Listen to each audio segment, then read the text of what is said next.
Hello everyone, आप लोग का स्वागत है मेरे यूट्यूब चैनल में जिसका नाम है अमित शिवल। गाइज मैं आज बहुत ही इंपॉर्टेंट टॉपिक डिस्कस करने वाला हूँ आपके साथ, जो लास्ट ईयर मेरे को बहुत ज़्यादा हेल्प किया, और वो है पी वाई क्यूज़ का बहुत ज़्यादा रोल होता है एच एस एग्जामिनेशन में। पर प्रॉब्लम ये है कि हमारे को उसको एनालाइज करना नहीं आया।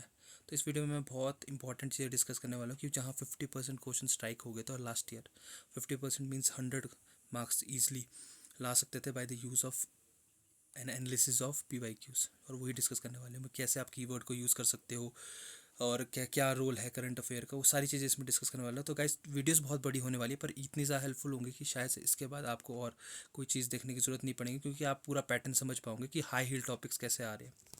तो इसको स्टार्ट करते हैं। तो सबसे पहले एजेंडा गाइस 5 सेक्शन डिवाइड किए। सबसे पहले तो इंपॉर्टेंट इंस्ट्रक्शंस, इसमें मैं थोड़ा डिस्कस करूँगा कि जो कीवर्ड की बात कर रहा हूँ या पी वाई के क्वेश्चन की बात कर रहा हूँ, तो किस तरीके से उनको एनालाइज करना और कैसे वो डायरेक्ट स्ट्राइक कर रहे हो और 2025 में आ रहे हो और आपने कैसे उनसे सॉल्व किया।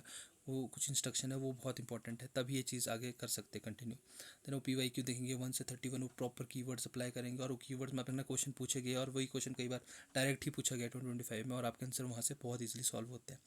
देन इकोनॉमिक्स से बजट तो बहुत इंपॉर्टेंट होता है, जैसे तो हर साल क्वेश्चन आ रहे हैं। Then current affair and last is the practice sheet, वो बहुत इंपॉर्टेंट रहने वाली है।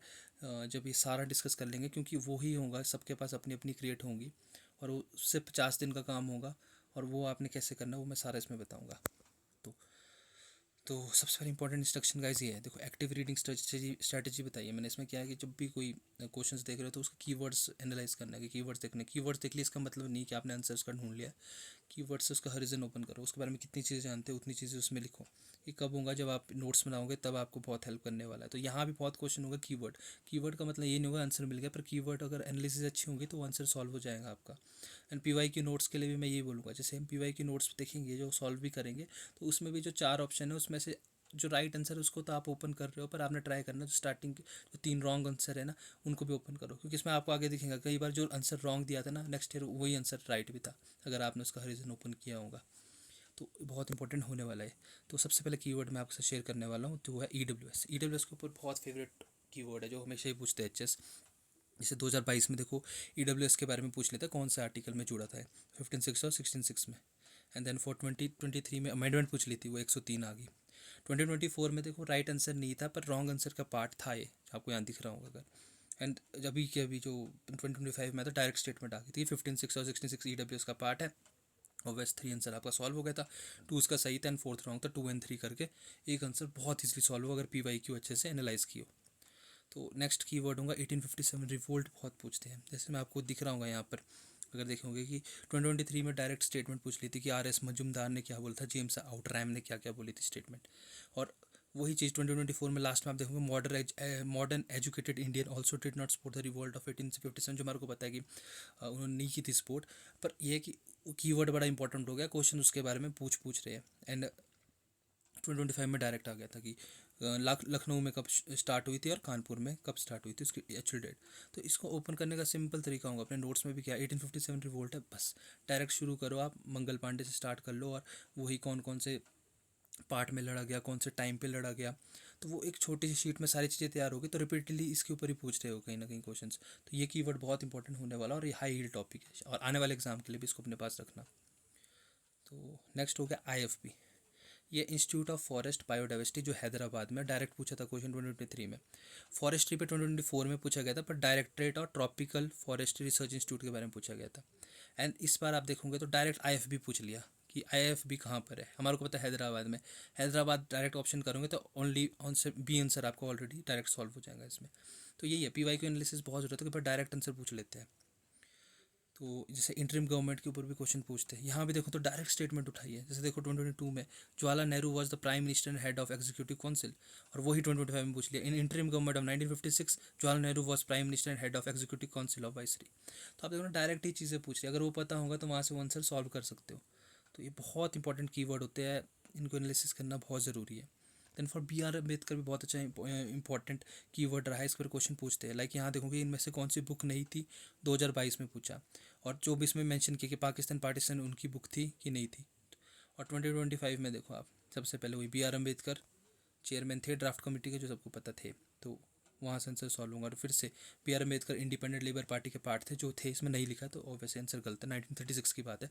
तो वो सारी चीज़ें, तो बी आर अम्बेडकर इतने इंपॉर्टेंट कीवर्ड है, नाम है उसका हरिजन ओपन कर लो कि क्या क्या स्टार्टिंग से लेकर वो सारा, जब वो बुद्धिज़्म वगैरह में गए वो सब कुछ ओपन करोगे तो आपके पास बहुत अच्छे नोट्स तैयार हो जाएंगे। और ये हाई हिल टॉपिक है, मैं लास्ट टाइम रिवीजन के लिए बोल रहा हूँ आपको ये सब। बाकी देखो 2020 में पूछा गया था कौन, वही चीज़ की कौन कौन मेंबर नहीं था, और वैसे बी आर अम्बेडकर तो मेंबर थे, पर यह कि बी आर अम्बेडकर वो इंपॉर्टेंट कीवर्ड हो गया। देन फॉर कट मोशन तो ये तो डायरेक्ट ही पूछ लिया। 2022 में देखो आप, ऑब्जेक्ट क्या है कट मोशन का, ऑप्शन सी था। और यहीं पर देखो डायरेक्ट ही पूछ लिया कट मोशन का क्या ऑब्जेक्टिव था, ऑप्शन सी था। तो आप डायरेक्ट ही पूछ रहे हैं, अगर अच्छे एनालिसिस है ना तो आंसर सॉल्व हो जाते हैं। एंड अमेंडमेंट देख लो, देखो इसमें सेम नहीं होती, अमेंडमेंट वेरी करती रहती है। जिसमें देखो आप 2020 में पूछेगी फर्स्ट 44 86 103, और वहीं इधर देख लो 86 फिर से पूछेगी 2023 में। तो अमेंडमेंट एक बहुत हाई हील टॉपिक होने वाला है। सर ये डिफरेंट अमेंडमेंट पूछ ली थी, पर इंपॉर्टेंट ये होता है कि अमेंडमेंट अगर पता है हाई हील टॉपिक है तो उसका हरिजन ओपन कैसे करेंगे, स्टार्टिंग से लेकर चल जाओ 103 104 105, पर हमारे को पता है इंपॉर्टेंट 30 40 ही होते हैं, तो उनको ही लिखना है, उनको बार बार रिवाइज करना है। देख लो आपका आंसर इजिली सॉल्व होगा। हर साल आता है ये इससे क्वेश्चन। एंड फिर नेशनल पार्क भी बहुत हाई हिल टॉपिक होता है, पूछते रहते हैं। जैसे काजीरंगा के बारे में पूछा 2022 में, 24 में डिफरेंट डिफरेंट लोकेशन बताई, ईस्ट टू वेस्ट बताओ। और देखो फिर से काजीरंगा के बारे में पूछा गया था और वेस्ट टू ईस्ट बतानी थी कौन से क्या आते हैं। तो अगर लोकेशन पता है इंपॉर्टेंट नेशनल पार्क कहाँ पर है और उनको आपने ड्रॉ किया हुआ मैप में, तो ये आंसर हो गया आपका solve. And wild life sanctuary भी बहुत इंपॉर्टेंट है, हिमाचल की, जैसे बांदली पूछी गई थी 2020 में, 2022 में भी डिफरेंट डिफरेंट पूछा गया था। फिर आप 2023 में देखोगे तो किब्बर के बारे में पूछा गया था। अब देखो ना 25 में 2 बार क्वेश्चन पूछे गए, किब्बर और तारला, और यहीं देखो अब तारला और बांदली जो पूछा गया था 2020 में, अगर पता होगा तो ऑब्वियस सीधा आपने आंसर सॉल्व करना और आंसर आपके सॉल्व हो जाएंगे। इसमें रॉन्ग होने के चांसेस ही नहीं है ना। दैन ये भी बहुत इंपॉर्टेंट कीवर्ड होता है, गवर्नर जनरल एंड वाइसरी पूछते हैं। जैसे देख लो आपके नाम बहुत रिपीट होते हैं, 2020 में आया था क्वेश्चन, वहाँ पूछ लिया लॉर्ड ऑकलैंड, लॉर्ड एलनबर्ग के बारे में। 2023 में पूछ लिया पहले कौन आया था, देखो सारों का नाम है, एंड इन्हीं का नाम फिर से इनके टाइम पे क्या क्या हुआ 2024 में। 2025 में फिर से इनकी हरारकी आ गई, कौन पहले आया था कौन बाद में। तो जब वो हरारकी पता है, आपको पता है इंपॉर्टेंट है, तो ऑब्वियस एक छोटा सा टेबल बना दो स्टार्टिंग से लेकर एंड तक, जितने भी वाइसरी और गवर्नर जनरल है, आपका आंसर सॉल्व हो गया। तो बहुत ज़्यादा सिंपल होता है, इसको इंपॉर्टेंट ढूंढने होते हैं बहुत हाई हील टॉपिक कौन से। रामसर साइड जो हम रोज़ ट्रैक करते हैं, अब 100 हो चुके हैं और तमिलनाडु में मैक्सिमम है, और हमारे को पता है इंपॉर्टेंट कौन से हैं। बस ये बहुत इंपॉर्टेंट थे, 2022 में पूछे गए थे, 25 में भी पूछा गया था कि उस टाइम पे कितने थे, उधवा पहला आ गया था उस मोमेंट पे। तो ये चीज़ें अगर ट्रैक करिए तो एक क्वेश्चन डायरेक्ट सॉल्व हो जाता है, मैपिंग में तैयार करना होता है और ये आंसर भी सॉल्व हो जाता है। और ये रिपीट होगा, रामसर साइड तो बहुत हाई हील टॉपिक होता है। देन कनकेव मिरर के ऊपर भी देखो direct different different conflict statement डाल दी। जैसे 2022 में डाइवर्जिंग बोला था, यहाँ पर रियल इमेज बोलता था, तो वहीं से आप क्वेश्चन को फाइंड आउट कर सकते कि हाँ 2022 में वो सही था, तो यहाँ ये वाला रॉन्ग हो गया, तो आंसर आपका सॉल्व हो गया। तो टेक्सटाइल इंडस्ट्री भी बहुत ज़्यादा इनका हाई हील टॉपिक होता है, तो इसमें लोकेशन पूछ ली कि सीक्वेंस बता दो नॉर्थ टू साउथ। जैसे यहाँ फगवाड़ा दिया, देखो कॉटन टेक्सटाइल, और देखो यहाँ डायरेक्ट ही पूछ लिया कि फगवाड़ा कॉटन टेक्सटाइल, जोड़ना था इसके साथ आपने डायरेक्ट। अगर आपने 2024 का सॉल्व किया होगा तो 2025 का क्वेश्चन डायरेक्ट सॉल्व कर गया। तो फिर अंडर एजुकेशन कमीशन कब आई थी, 2020 में पूछा। यहाँ हायरार्की में पूछ लिया कि क्रोनोलॉजी में बताओ कि अंडर एजुकेशन कमीशन कब आई थी। तो देखो ये चीज़ भी रिपीटली आपको देखने के लिए मिल रही है। देन फिर क्ले सॉइल के ऊपर वो इसकी कैपेबिलिटी होती है वाटर को ऑब्जर्व करने की, होल्ड करने की, वो चीज़, और वही स्टेटमेंट डायरेक्ट पूछ ली थी फोर्थ क्वेश्चन में। तो जैसे माउंटेन बहुत डिफरेंट डिफरेंट माउंटेन है, इस पर क्वेश्चन पूछ रहे हैं। यहाँ एल्प माउंटेन के बारे में पूछ लिया था, या माउंटेन जोन पूछ लिया, तो हिमालयस के बारे में पूछ रहे हो, या डिफरेंट डिफरेंट या एंडीज माउंटेन के बारे में पूछा गया था 2025 में, आप ये भी हायरार्की पूछ ली थी। एंड देन पीक्स के बारे में क्वेश्चन आते हैं, जैसे अरावली के पीक कौन सी, सतपुरा की पीक कौन सी, वेस्टर्न घाट की पीक कौन सी। तो ये सारे माउंटेन्स पीक्स ये बहुत ज़्यादा इंपॉर्टेंट होते हैं, इनके नोट्स तो हमारे पास होने ही चाहिए। तो ये लास्ट ईयर आपको PYQ आपने अच्छे से एनालाइज करा है तो आंसर ये भी सॉल्व हो जाते हैं। तो ग्लेशियर भी काफ़ी हाई हिल टॉपिक होता है। जैसे आप यहाँ देखो 2020 में मिलम और जेमू बाइफो के बारे में पूछा, और उससे नेक्स्ट 2022 में मिलम के बारे में पूछ लिया। फिर 24 में बाराशी गिरी था, और देखो यहाँ फिर से मिलम और जेमू के बारे में पूछ लिया। अगर पहले से पता होगा मिलम और जेमू कहाँ पर है, तो यहीं से आंसर आपका सॉल्व होगा। तभी मैंने बोला जो ऑप्शन सही है उनको तो एनालाइज करो, जो ऑप्शन गलत है ना उनका हरीजन ओपन करके भी उनके अपना नोट्स रख लो। ये बहुत ही अच्छी एक्सरसाइज है, रोज़ 10-10 क्वेश्चन करने हैं, बहुत ज़्यादा आप इंप्रोवाइज़ करोगे, आपको 10-10 20-20 नंबर का फ़र्क नजर आएगा इस एक्सरसाइज करके। देन फिर डेजर्ट के ऊपर पूछते कि गोभी थार साइज़ के हिसाब से पूछा गया। फिर यहाँ पर कोल्ड और हॉट डेजर्ट का पूछ लिया, तो जितने वो थोड़े से डेजर्ट होते हैं उसमें थोड़े से डिफ्रेंशिएट करने होते हैं, कोल्ड और हॉट कौन से, डायरेक्ट अप्लाई करो, यहाँ आंसर सॉल्व हो गया आपका। तो नीति आयोग बहुत इंपॉर्टेंट कीवर्ड होता है, इस पर देते देते question like S T index कौन निकालता था, नीति आयोग, MPI नीति आयोग। इस बार फिजिकल हेल्थ इंडेक्स में टॉप किसने किया था, उड़ीसा, जो हमारे को पता था, पर था तो नीति आयोग का है। तो नीति आयोग भी बहुत हाई टॉपिक है, इस रिलेटेड जितनी चीज़ें होती है। लाइक अभी रिसेंटली MPI में 2 और जुड़ गए हैं इसमें पार्ट्स इसके, तो कौन कौन से जुड़े हैं मेरे को कमेंट सेक्शन में बताना आप कौन कौन से जुड़े। तो अब 12 हो गए, तो वो पैरामीटर जी के करके कैलकुलेट करेंगे। तो ये सारी चीज़ें आ सकती है पेपर में। देन प्रिंसली स्टेट के बारे में पूछ लिया कि कोटी बल्सन पूछा गया था 2020 में, और कोटी बल्सन पूछ लिया था 2023 के अंदर ही, और 24 में भी डिफरेंट 18 ठकुराइन है। तो वो सारे के सारे आपको याद होनी चाहिए कि कौन के लीडर है, और वही सीक्वेंस अपना छोटा सा टेबल बनाओ। इसके निमोनिक्स भी बहुत इंपॉर्टेंट होता है, उससे बहुत अच्छा रिटेंशन हो जाती है चीज़ें, और वहीं से इसको सॉल्व कर लो। देन हिस्ट्री क्रोनोलॉजी भी पूछ लेते देखो कई बार, जैसे यहाँ से देखो CR10 की डेथ कब हुई थी, साइमन कमीशन कब आया था, 2020 में देखो ये पूछा। और देखो ये 25 के अंदर बात तो INA ट्रायल के ऊपर पूछा गया कि वो पहले कौन सा बाद में कौन सा आया था, और INA ट्रायल के ऊपर ही देख लो कौन कौन थे उसमें इन्वॉल्वमेंट और किस टाइम पे हुई थी। अगर वो सारी चीज़ें पता हो तो वो कीवर्ड का यूज़ करके उसका रीज़न ओपन करके आपका आंसर सॉल्व हो गया। तो इतना सिंपल हो जाता है। मेडिटेरियन सी भी बहुत इंपॉर्टेंट कीवर्ड होता है, पूछ रहे थे क्वेश्चन। 2022 में 2 क्वेश्चन पूछ लिए थे, लाइक टर्की का, और ये पहला वाला आंसर पूछ लिया था। 2025 में डायरेक्ट की Mediterranean type of climate Mediterranean sea में, जो सिंपल आंसर था, पर ये कि कीवर्ड इंपॉर्टेंट था। ये बहुत ज़्यादा इंपॉर्टेंट होती है, योजना और मिशन, ये तो बहुत ज़्यादा देते हैं, बहुत ही ज़्यादा। ये तो आपके पास 20-25 लिस्ट बनी होनी चाहिए इसकी। लाइक 2023 में देखो जैसे मिशन इंद्रधनुष, कावेरी मिशंस। देन 2023 में आप उज्ज्वला योजना देख सकते हो, यहाँ पर इंदिरा रसोई योजना हो गया, नेशनल हेल्थ पॉलिसीज़ होगी, लाइक प्रधानमंत्री कौशल विकास योजना 2024 में पूछी गई थी। यहाँ फिर से हर की पूछी, जनधन योजना वगैरह, स्टार्टअप स्टैंडअप वगैरह पूछा गया है। यहाँ देखो फिर से स्टार्टअप इंडिया पूछा गया है। तो आप रिपीटली देख सकते हैं सारे क्वेश्चन। हिमाचल फिर से कौशल विकास योजना, स्टैंड अप इंडिया पूछ लिया, हिमाचल कौशल विकास योजना।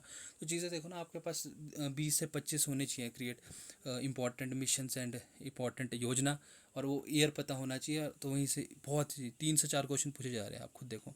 तो बहुत हाई हील टॉपिक होता है। अब बात करते हैं कि HP census, economic budget and economic survey और बजट। तो ये 3 टॉपिक भी बहुत इंपॉर्टेंट होते हैं हिमाचल के अंदर, और ये हमारे को बहुत अच्छे से प्रिपेयर करने चाहिए। जैसे इसके भी 11 क्वेश्चन इसके अंदर होते हैं। तो ये PYQ की तरह से भी इसको ले सकते हैं। लाइक इकोनॉमिक सर्वे में हर साल कभी बैंक के ऊपर पूछ लेते हैं, कभी फॉरेस्ट्री के ऊपर पूछ लेते हैं क्वेश्चंस। कई बार डिफरेंट डिफरेंट टूरिस्ट आ रहे हैं, किस रीजन में ज़्यादा आ रहे हैं, तो वो सारा का सारा पार्ट होता है हमारी जो फाइल होती है इकोनॉमिक सर्वे का। उसको अच्छे से प्रिपेयर कर लेंगे तो ये बहुत अच्छा ROI होता है हमारे पास, economic survey, budget and census का भी, जो डिफरेंट डिफरेंट पार्ट होते हैं।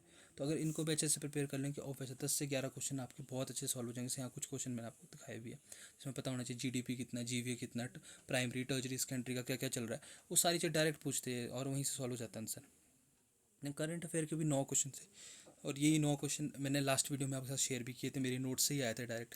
और इसका कुछ एग्जांपल जैसे यहाँ देख लो आप, रामसर कन्वेंशन में जो मिला था एक्रेडिटेशन इंदौर और उदयपुर को, और इसमें इंडियन ओशन कॉन्फ्रेंस हुई थी मस्कट में, उसकी theme, and then for index, ये सारी की सारी चीज़ें डिस्कस की थी उस वीडियो में। तो OBC के पार्ट थे, पूरा टोटल करें तो 50% सारा का सारा कवर होता है इसके अंदर। तो अब आप देखो, इसका सबसे इंपॉर्टेंट चीज़ है, ये सारी चीज़ें तो आपने देखा कि किस तरीके से एग्जीक्यूशन हुई, पर ये प्रोसेस है, चला रहेगा। ये और भी कीवर्ड्स होंगे, वो आपको एक्सट्रैक्ट करने पड़ेंगे। तो इसके लिए मैं एक छोटी सी एक्सरसाइज दे रहा हूँ आपको, अगर ये फॉलो करोगे, सिर्फ 50 दिन की एक्सरसाइज है, रोज़ 10 क्वेश्चन करने हैं। 2020 के PYQ से चल जाओ, कॉलम बना दो 3 कॉलम, और बस इसमें वो 10 क्वेश्चन होंगे, बस उसका आपने हरीजन ओपन करना है। जैसे मैंने आपको बताया, सही ऑप्शन को तो आपने सारा एक्सपेंड करना है, साथ साथ रॉन्ग ऑप्शन को एक्सपेंड करना है उस छोटे से छोटे अपनी शीट के अंदर। और वो 10 question is not a very big task, क्योंकि 45 मिनट्स या 1 घंटा ही लगेगा आपको उसको सॉल्व करने में। रोज़ रोज़ प्रैक्टिस करोगे तो हैबिट बन जाएंगे। जब ये 50 के 50 दिन आप अच्छे से कवर कर लोगे सारे क्वेश्चन, ये लास्ट टाइम रिवीजन को बहुत हेल्प करने वाले क्वेश्चन इन कीवर्ड से ही आते हैं। अभी आपने देख भी लिया है, पूरा प्रूफ हो गया है सारा सारा। तो वही मैंने बोला, 10 क्वेश्चन करना, उसको एक्सपैंड करना, और वहीं से बहुत ज़्यादा आपके लिए चीज़ें इम्प्रोवाइज़ होंगी। बाकी गाइज, आप टेलीग्राम चैनल में इसका PDF भी डाल दूंगा। बाकी हम डेली प्रैक्टिस कर रहे हैं, काफ़ी अच्छे 60 बच्चों के आसपास इनरोल कर भी दिया है। फ्री इनिशिएटिव है, इसको रोज़ के रोज़ हम HS 2026 को टारगेट कर रहे हैं। बहुत इंपॉर्टेंट क्वेश्चन डिस्कस किए जाते हैं इसमें, और 2000 और संडे के दिन CSET के क्वेश्चन भी डिस्कस करने हैं इसमें। तो इसको भी ज्वाइन कर लो, यहाँ आपको बहुत अच्छी नॉलेज मिलेगी और बहुत हेल्प होगी इस एग्ज़ाम के लिए।